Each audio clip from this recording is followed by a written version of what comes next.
was the good. Let's get to the bad. Yesterday with the Kings. Time to eat our vegetables. Time to eat the veggies. Here's what I'll say, okay? And this is not excusing anything. As I've said, I said this weeks ago. Once we hit game 20, no more moral victories, no more like, oh, yeah, but here's what I'll say, though. Every team in the NBA has a game like you saw yesterday. It happens to every single NBA team. It happens to every NBA superstar. You'll have games like that. Now, the key is to make sure you don't have too many of those games. You want to keep those games to a handful. So what I would do if I were the coaching staff, I would burn the film. I'd scrub the video. Whatever happened yesterday is already in the past. I've moved on. You've got Philly, you've got Toronto tomorrow, Wednesday on a back-to-back on the road. Very difficult. If I were Coach Brown, scrub the video, forget about it. That was a stinker. We didn't play well. We're moving forward. But why was it bad? Why did it not play well? Let's start with the Aaron Fox. Obviously, he has sat out the last couple of games. He did go through some things physically today from what I saw on Twitter. He might play tomorrow. It begs the question, if he plays tomorrow, will he play in Toronto on Wednesday? Will he play the back-to-back? Do you save him for the Toronto game, for the second game of the back-to-back? We'll see how the coaching staff and medical staff handles the Aaron Fox. But when you don't have Fox out there playing, you need Malik Monk and Kevin Huerter to play well. And that didn't happen yesterday. That didn't really happen on Friday. And unfortunately, you had that crazy, insane 19-0 run in the final 5 minutes in Cleveland to come away with a victory on Friday night. But Monk and Huerter, they did not show out.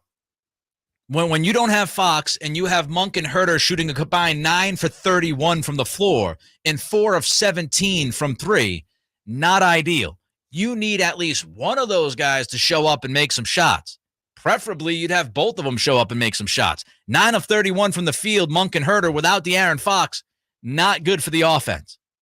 What also isn't good for the offense was the three-point shooting. We've talked to Coach Jay Triano about this. We've discussed the idea of 10 threes attempted every quarter, this idea that you walk away from the game with 40 threes attempted. Yesterday, the Kings pretty much hit that number. They took 39 threes.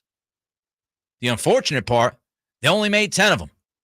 So when you don't have De'Aaron Fox, Monk and Huerter are not shooting well. The team shoots 10 of 39 from 3. You see where I'm going. On top of that, you missed a bunch of threes, but you also missed a bunch of free throws. You're on the road without De'Aaron Fox, 23 of 35 from the free throw line. And Domas, he's had trouble the last 2 games. He didn't shoot the free throws well on Friday against Cleveland. He didn't shoot it well yesterday. Now, aside from that, Domas has been terrific. But we talked about the idea of ever since the Orlando game, and Katie's done a great job talking about this during the games on the broadcast.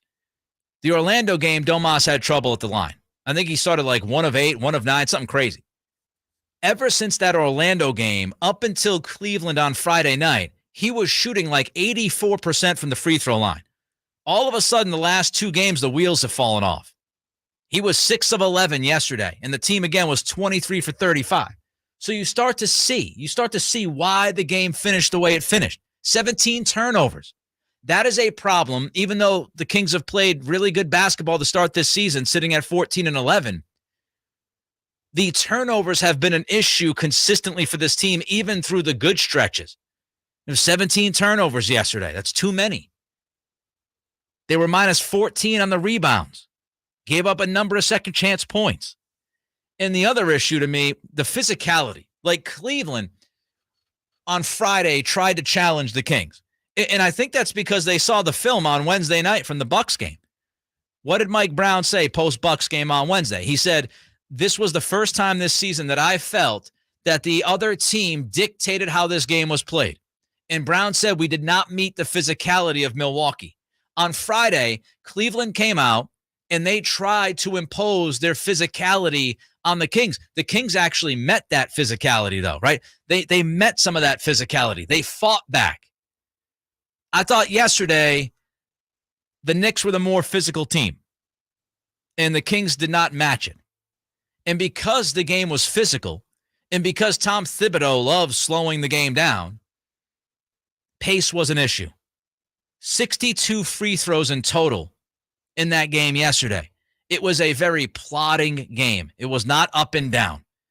And that was by design. The Knicks slowed the Kings down. The Kings top 5, 6 in pace this year, whatever it's been. Well, yesterday it was a plodding game. And that does not work in the favor of Coach Brown and his team. They gave up 58 points in the paint. Again, way too many. Here's Coach Brown.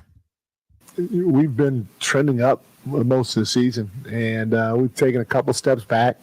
Tonight, obviously, we took a step backwards, and not just because of the loss. Sometimes in some of the wins, too, you could take steps backwards, and in some of the losses, you could take steps forward. Because I thought some of our early losses, even though we started out 0-4, each game we were getting a little bit better. So if you throw out tonight's game, I'm okay where we are. But it's a long season. We got to keep working, and if we stop working, we'll be in trouble. Again, throw it out. Yesterday was a bad game. It's one of those, no De'Aaron Fox on the road, but you just can't have too many of them. I think Coach Brown is right in his assessment so far. Overall, I think all of us would take this season. 14-11, they've won some impressive games, but they need to continue to build off of what they have set as a foundation. And they can't come out like they came out in the first half defensively, giving the team too much space, shooting terrible from the floor, turning the basketball over, which means you can't set your defense up. It gives the opposition some easy shots, some transition buckets, too many fouls, sending the team to the free throw line way too often. But I'm not panicking. I'm not freaking out. I would not be worried. It's one bad game.